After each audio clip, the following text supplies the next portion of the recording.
Hi, my name's Cvetko Ostroznik. I'm out here at the Velodrome at Bloomer Park in Rochester Hills, Michigan. Today we'll be learning a little bit about velodromes, learning a little bit about bike racing, and even meeting Dale Hughes, an Olympic velodrome designer who looks after this facility. Bloomer Park, located 25 miles north of Detroit, has become a favorite picnic and recreational destination for Metro Detroiters. It offers activities of all sorts and, since 2002, its very own velodrome. I'm talking here to the manager of the Velodrome at Bloomer Park. This is Dale Hughes. He's also an Olympic velodrome designer. Can you tell us something about the velodrome here, Dale? Well, we have the fastest velodrome in the United States. It's 200 meters, which is about an eighth of a mile for one lap around. It's 13 degrees banking in the straightaways and 44 degrees in the turns. 44? 44, sort of very close to being halfway to straight up. Wow, I can see. It is made of a steel frame with a special wood panel that we have manufactured specially for us. It is very similar to a track in Munich, Germany that is very successful. So we're really pleased to be. Okay, what kind of wood do they use for the planks? Well, traditionally in most tracks, it's a wood track or a concrete track. The design that I build is a steel frame, so that really holds the integrity of the shape for 20 to 50 years. Okay. And then we can just put wood panels on it, and every 10 years just replace the panels. Traditionally, they use a strip wood running in the direction of the riders, sort of similar to a basketball court. Oh, okay. And the upkeep during the year, what kind of upkeep is there? Well, the upkeep is the issue. For an outdoor track, to use the stripped surface kind of track, you can only use rainforest wood. Okay. So who wants to tear down any more rainforest? And it is very expensive. So we've developed this panel that will last for a long time. Okay, even through a Michigan winter? Well, this is our third winter here, and we think we're going to get 10 winters before we're going to have to resurface. Okay, and this is a very popular velodrome, I understand. Well, we are the second most popular spectator velodrome in the United States. Part of that has to do with the size and the shape of the track. Most of the other tracks around the United States are about twice the size of this, and some are only banked 13 degrees in the turns. Okay. We're banked 13 degrees in the straightaways and 44 in the turns. So you've got some extra excitement. Well, on our track, you actually feel the G-force. Rider riding to their top speed will feel almost 2.5 Gs. So if you weigh 100 pounds, you're feeling like you're weighing 200, 250 pounds. Wow. And what's your big night? Like, when are people supposed to be coming out here to have a look at the racing? Well, the big night of the race is a professional series that is called NAS Track. It's Madison Racing League. Yeah, we'll get a few thousand spectators here, and the races are very competitive. The general public are invited to see these races? Absolutely. The track is open for the public to come and see these Friday night races. Fantastic. Now, you're also an Olympic velodrome designer. I was pleased and blessed that the Atlanta Olympic Organizing Committee in 1995 called me up and said, Dale, we know you've built tracks in the past. We'd like to have an American builder. Would you like to? And of course, I jumped at the opportunity. So we built 250 meters, which is about a sixth of a mile, so slightly bigger than this track. Same banking. Actually, I think this one is more fun to watch. But I've been lucky. I built some tracks. I built the 2002 Asian Games track over in South Korea. Built 3 or 4 down in Mexico, a couple in Canada, and a few here in the States. So, but this is what we think is the prototype kind of a track that will bring back track racing to what it was back in the 1900s, which was as big as baseball. All the original NHL hockey buildings were actually designed for 2 sports. Hockey, obviously, but the other major sport was indoor track racing. Wow. Does that include the Joe Louis Arena? Well, Joe Louis wasn't around. Before the Joe Louis Arena was our stadium here called Olympia Stadium. And that was built in 1927, and one of the opening events in 1928 was an indoor track race. They had over 40,000 spectators. You also encourage the sport through a foundation, I understand? Well, we have a community foundation of Greater Rochester is where all our funding has come through. This track here was built with all private donations. We want to see a lot more young kids. We have a whole summer program for them. It's free bike rental, free coaching, free equipment, and no cost to ride the track. we'd like to see in 2008 a couple young men, young women making it to the 2008 Olympic Games in Beijing. Right, you hear that? You've got to come out here and you've got to get good at this. We're in good hands. Thank you very much for your time. It was really nice to meet you. Thank you. So what are you up to? I'm just getting ready for the sprint races, match sprint races. Okay. And this is some kind of warm-up device? Yes, it is. Oh, wow. And you're balancing yourself on that? Yeah, it takes a little bit getting used to it. Once you're on, you're okay. That's really cool. I'll leave you to it. Thanks.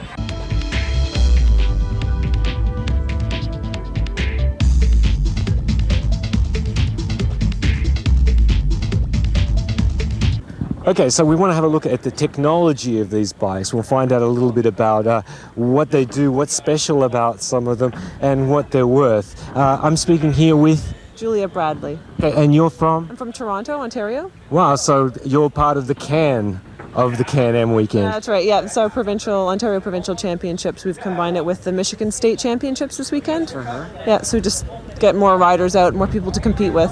We have individual medals for the Ontario riders. Great, you're going to show us around your bike a little bit?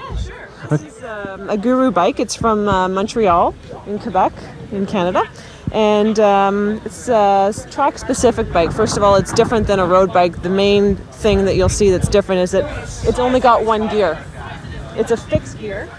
So when you turn the pedals, it goes, and when you stop, the wheel stops. So there's no free range of motion. And there's no brakes like you see on a road bike. So the only way you slow down is by slowing your legs down. So you turn and then you slow down to stop, basically. And people are always a little bit afraid of that. No brakes, but the thing is it's actually safer in some ways because when you're on the track, no one else has brakes or no one can slam the brakes on in front of you suddenly. There's no sudden movements in that way. Is this carbon fiber on the back, or what is this? No, this is all an aluminum composite material, the entire bike. Yeah. And the wheel? But it's a disc wheel, it's a solid wheel, and that's for aerodynamics. So there's no spokes and no drag. Well, there's some drag, but there's less drag. And plus for acceleration, once it gets going, there's momentum, so it helps it keep moving. Okay. And you really think it makes you go faster? There's an advantage definitely when you get to a level where you're racing people at the same level. And they have an advantage. You want to be able to make sure that you have the advantage that they do as well. Okay. And these the bikes come in components. You buy separate pieces. Well, yeah, sometimes. This bike itself came with a set of regular wheels, the type of wheels that have about 32 or 36 spokes, more spokes. And I've upgraded my wheels. I train on the wheels that it came with. And I race on the disc wheel. Like I said, it's got the advantage of aerodynamics. And I also have a set of Bontrager wheels, which is the front wheel. I've got a front and a rear for this one too. Same idea as the disc. You don't want to put a disc on the front wheel because you get blown around too much in the wind, and you want to be able to control your front end. Oh, okay. So you do need some spokes in the front. You need some air flowing through so you don't get pushed around too much. I was wondering why they were different. Yeah, when you're on an indoor velodrome, a lot of people, for some of the individual timed races, will use a disc on the front as well. So what's the total value of the bike that we're looking at right now? Somewhere around $3,000 to $4,000. Wow. Yeah. Where's the ignition key? And that doesn't include a motor. Great. Thank you very much, Julia. You're welcome. We learned a lot.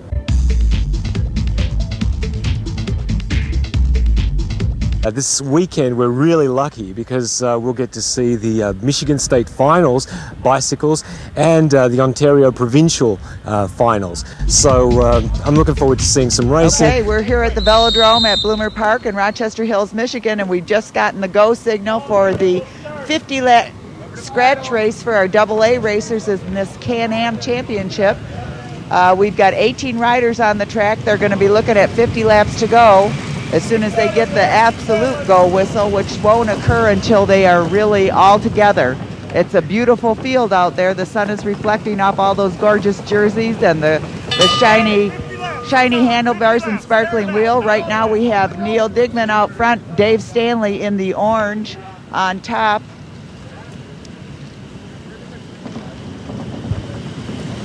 And we've got one of the Waterloo racing team. This is a very strong team out of Kitchener, Canada, in the front right now. That's Kurt Schneider out front taking a breakaway. He's trying to get away from this group to see if he can do it. Dave Stanley decides to pursue. He's in the orange jersey in the second position. We've got one of the women trying to get on his wheel. And they are settling in here, and they are looking at 40 to go. And we have a spill in turn 3. And we are going to be neutralized for a moment. Yeah, you all right?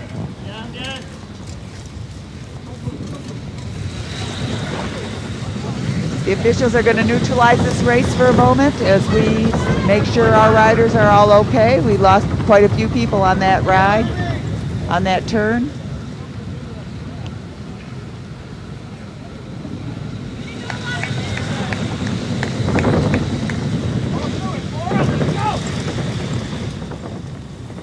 And apparently they are not neutralizing it. Everybody is off the track, and right now we have Eric Robertson in the first position.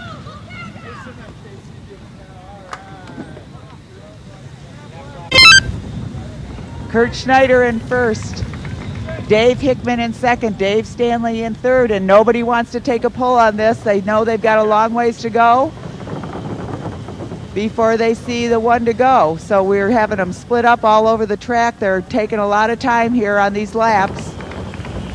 You can tell when they're going fast because then they're all strung out. And now we have 2 Canadians on the front, 3 Canadians on the front. We've got Kurt Schneider, Julia Bradley, Amy Marr, and over the top is Eric Robertson from that Waterloo cycling team out of Kitchener, Canada.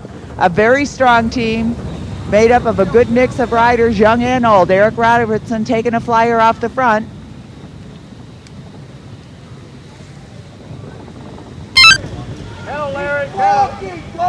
Rob Good, one of the Nash track racers, is the coach of this Waterloo team, and he keeps these guys on a pretty tight rein. We've got Kurt Schneider out front is kind of blocking for his teammate. Jeremy St. John there in the red is from Windsor, another Canadian but on a different team. With Dave Stanley in the orange, Casey Manderfield, who has been racing for a mere 4 weeks. Get him, Dean, go! Dean Martell going over the top of Casey. Amy Maurer in the blue from Canada. Magosha Pajor from Canada also. She rides with the Animus team, which is also with Julia Bradley, that strong racer out of Toronto.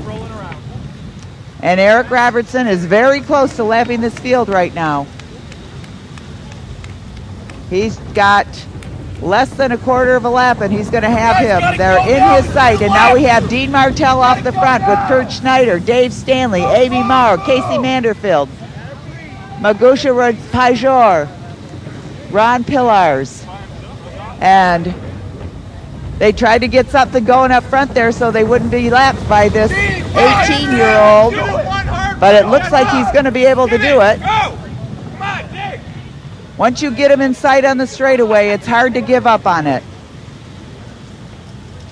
And once again, we have Dean Martone going out to the front. Dean is out of Roseville, Michigan, and is only a track racer, does not have any other bicycling discipline other than on the Velodrome. Was intrigued by how it looked, decided to come on out and give it a try. He did race when he was younger, though, so he has had some experience. So out front, once again, still blocking for his teammate is Kurt Schneider with Dean Martone on the top, Amy Marr down low on the black line, Casey Manderfield sitting quite tightly on her, and Eric Robertson has lapped the field. And they are looking at 18 to go when they get along to this finish line. 18 to go. This kid is strong. His coach encouraging him from the sideline, and now we've got Eric Robertson out front, not only passing this field, but out front and pulling him along. And it is Eric Robertson, Julia Bradley, Kurt Schneider, Amy Marr, Dean Martell, and Dave Stanley up front. They're the people in the points right now. These people are racing for a straight finish. They will pick up points in the final sprint. Okay, being told by his coach to get off the front, Eric Robertson is still continuing to pull this field along, and he's setting a pretty good pace, as you can tell by them being all in one line all over that track. When they bunch up, you know that things have eased up a little bit, but he seems to be very happy to be out front there. And now he pulls off as Kurt Schneider, his teammate, takes over. Amy Maurer left surprised, didn't sit right on that wheel, but now she's aggressively going after it, with Dean Martel now in the third position and Dave Stanley in fourth. Ron Pillars in fifth, Julia Bradley sitting on Titan sixth, and her teammate from Animas, Magosha Pajor.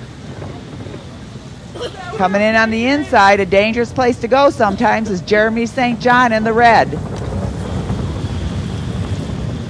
And Eric Robinson has dropped to the back of the field, decides to sleigh ride for a moment or two. You don't want to pull everybody around the velodrome. You want them to work. The idea of this is to make the other guy more tired than you are. So why let them take a pace off of you? That's the thinking, but sometimes you get out there and get in a rhythm, so you let everybody sit on. But Kurt Schneider has done a pretty significant job of pulling everybody around this velodrome for many of these 50 laps that they've been going. And they are now looking at 9 to go.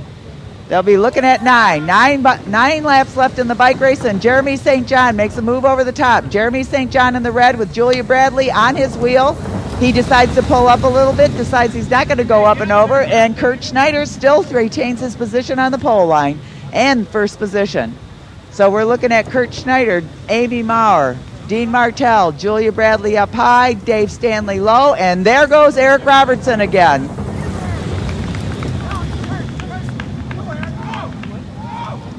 Eric Robertson, who has been just racing on this track this year. It's really only his second session on the track, so this kid is a natural. As he goes out again, they're looking at less than a mile to go now. You gotta be up there. Eric Robertson, Kurt Schneider, Julia Bradley, Amy Maurer down low, Dean Martel riding at her hip, Dave Stanley.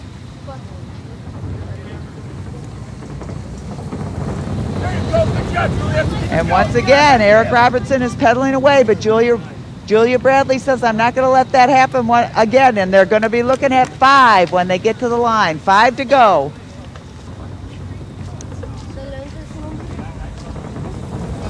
Don't get boxed in, Dave. Don't get boxed in. The critical point now is for none of these riders to get boxed in by another rider. That means if they're riding low on the black line, which is the best place to be, because it's the shortest distance around the track, they are also in a dangerous position of having riders come up and over them, and they will have nowhere to go, as you see right now for Kurt Schneider.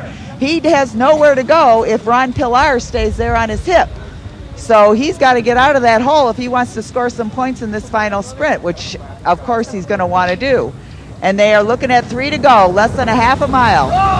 And we have Eric Robertson once again leading him out with Julia Bradley, Dean Martel in third. Ron Pilar's going over the top, making his move. On his wheel is Dave Stanley in the orange. Kurt Schneider is caught down low. Dave Martel is sitting right on Ron Pilar's wheel. Pilar's is 46 years old out of Shelby Township, and this is one of his. He's been racing on this track for a couple years, and he started on the road, but he's showing now that he has got the endurance to win this final sprint. So it's Ron Pilar's, Dean Martel, Julia Bradley, Kurt Schneider going up and over Dave Stanley, and it is 1 to go there in the final lap, and let's see if Ron Pilar's can hold this. He is holding off Dean Martel, who is trying to accelerate to come up and over. Martel out of the saddle, Julia Bradley close behind him, Kurt Schneider in fourth position, and we have Dean Martel just beating Ron Pilar's, Julia Bradley, Kurt Schneider, What an excellent race. Let's hear it for these racers. And that is a 50-lap scratch race.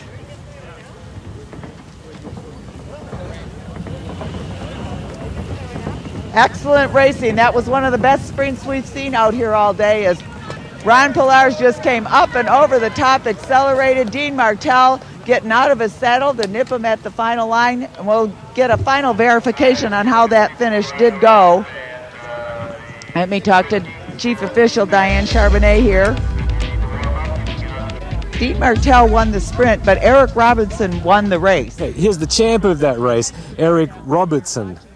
Okay, he's from Canada, aren't you? Yes, So you beat these Americans. I guess so. Well done. And that makes you, what does that make you? Ontario provincial champion.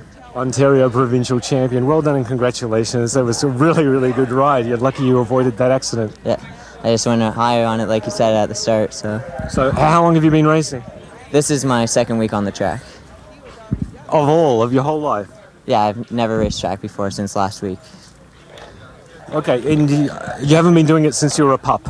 No, not at all. This is 2 weeks. 2 weeks on the track. I've been road racing and mountain biking since I was 13. So it's the second week you've ridden sideways. Yeah, Okay, so is it different? Is it hard? it's hard, but it's not really that hard because when you're on the track, the bike really compensates for it. So it seems flat when you're riding at like even some of the steepest parts. Okay, which is 44 degrees at this track. Yeah, Wow. And it's a bit nerve-wracking at first. Like first week on the bike, I was all white-knuckled, but now it seemed to come around a bit. so after 2 weeks, Ontario provincial champion. Sounds like you've got a future ahead of you. Well done again. Congratulations. Thanks a lot. Okay, so there you are. We've been to the Velodrome at Bloomer Park. We've seen some racing action. We've met some racers. We've even met a guy who designs Olympic velodromes. That's my adventure. I hope you enjoyed it, and I hope to see you next time. This is Cvetko Ostroznik saying bye-bye for now.